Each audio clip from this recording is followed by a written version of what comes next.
Welcome back to Cheddar, everyone. The music business has gone through a major evolution in the last decade. Consumers are no longer buying music, but streaming it, and an artist's ability to make money hinges on live performances. Joining us now to break it all down is Dan Victor, editor of Popdust. All right, Dan, let's start with MTV and TRL. MTV, of course, is bringing back TRL, and the network is looking to capitalize.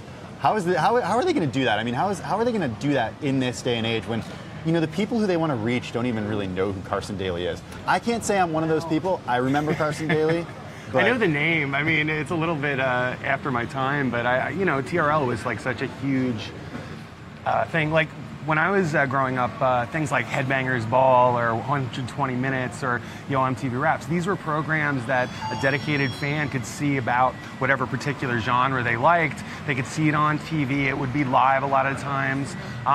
But there was a source for alternative music. There was a source for mainstream music, and it was curated. You know, record companies really, while they get a bad rap for taking advantage of artists, they really help the artists to get recognized. They put money behind getting their demo, turned into an album, getting them on the road. Now, the tour used to be the way they advertised the album. Now the tour has become the way they make the money, and the album is how they advertise the ticket sales. So that seems to be the way the music industry has kind of turned. Streaming has hurt licensing for artists. So in turn, that hurts record companies as well. So profits are not being driven by sales. They're like licensing and touring and merchandise. Mm-hmm. Merchandise is huge. People are paying, like, these are some nice t-shirts we have. This is with your company. Yeah, this is from our company, Popdust. Our website. We handle we cover entertainment news, music a lot, film, arts and culture, things that are happening that are relevant, not just to the mainstream, but to what's coming up. We want to focus on the rising star, the people who are going to be the next big thing. Because I think that's something that is dictated a lot by a record company. Will say, hey, well, we like this particular artist and we're going to throw a lot of money behind them, but they used to be able to take risks. Now they can't, so they have to go for the sure thing. It really restricts the talent that could come to the surface, so a lot of it is independent. All of this independence, all of these options, ability to publish on your own has flooded the market, so where do we go?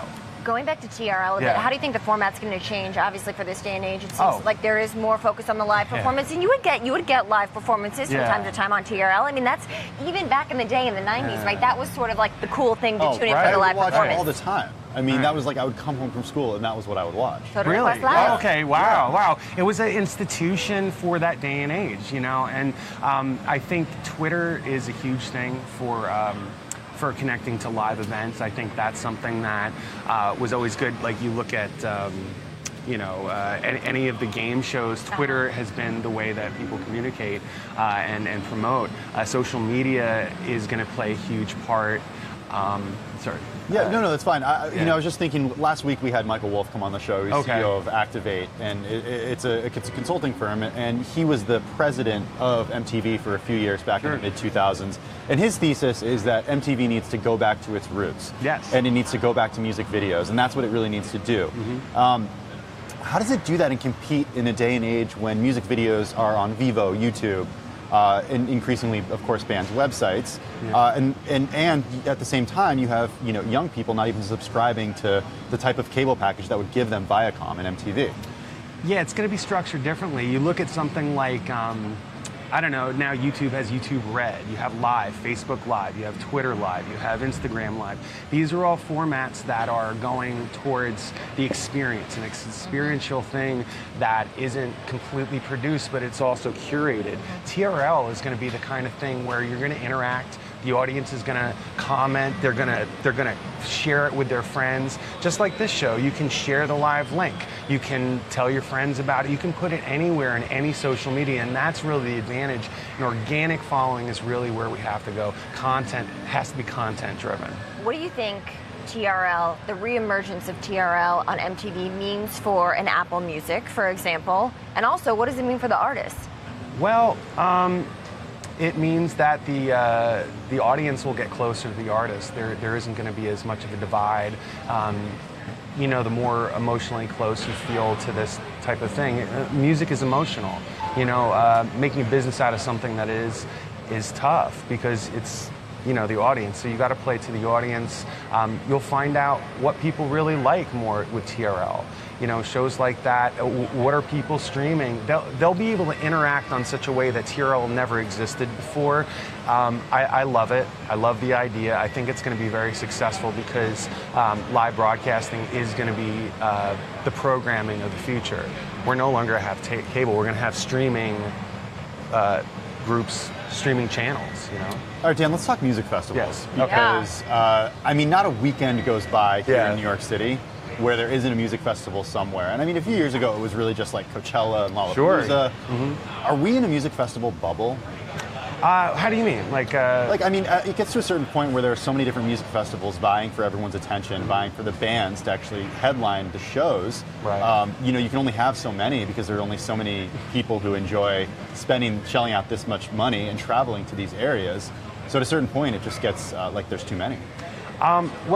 I'll be honest. I used to work for a booking agency, one of the larger ones, and it is a very lucrative business. Touring is the kind of thing where you look at Lollapalooza. That's now in Chicago. Yep. It used to tour all over the country. It focused on that one market. You have Coachella. That's one thing. You have South by Southwest. That's a huge thing. People love live music. That's never going to go away. People are willing to pay these. I just was at Governor's Ball. I covered that for Popdust, and it was absolutely packed. You have Childish Gambino. You could not stand anywhere. These things are selling out because people want that experience. They want to feel what it's like to see the music, not just listen to it in their headphones. So I don't think that there is a bubble. I think it'll continue as long as people want to see it. How key is the social following to artists these days, their longevity, their success? I'm thinking of Selena Gomez, right? More than 125 million followers on Instagram. Beyonce has a whole heck of a lot of followers too. We were showing Lady Gaga up there earlier. She does as well. How important is that? Is it an extension of a brand that is a necessity, or is it something that is crucial to the artists in other ways? Well, it's crucial in all ways because it is the way I look at Facebook as a way to advertise, your particular content and draw your traffic towards, towards your site where you would be making your money. But whether that be an album or for a business, in advertising, that is the way people find out about this music. It's the way people share it. You could only share music before by handing it to somebody. Here's an album, made a copy of a tape. Now there are literally millions of ways to share this music. Videos. The videos you had mentioned, those are also essential. Lyric videos have been increasingly popular and getting millions of hits. So, we're not having a music video, we're having a music video that has just lyrics. I saw a great one that was like a cool animation, and it just gets people's interest. The concept of the music is as important as the actual music itself because you're selling an idea, you're selling a lifestyle, and that social media gets you closer to it. All right, Dan, we're going to have to leave it there. That's good. Thanks so much for joining us. I appreciate it. That's Dan Victor, editor at Popdust. Okay, still ahead, the total eclipse. We have been waiting for it for months now. We'll get you set for the biggest show of the summer coming up in August.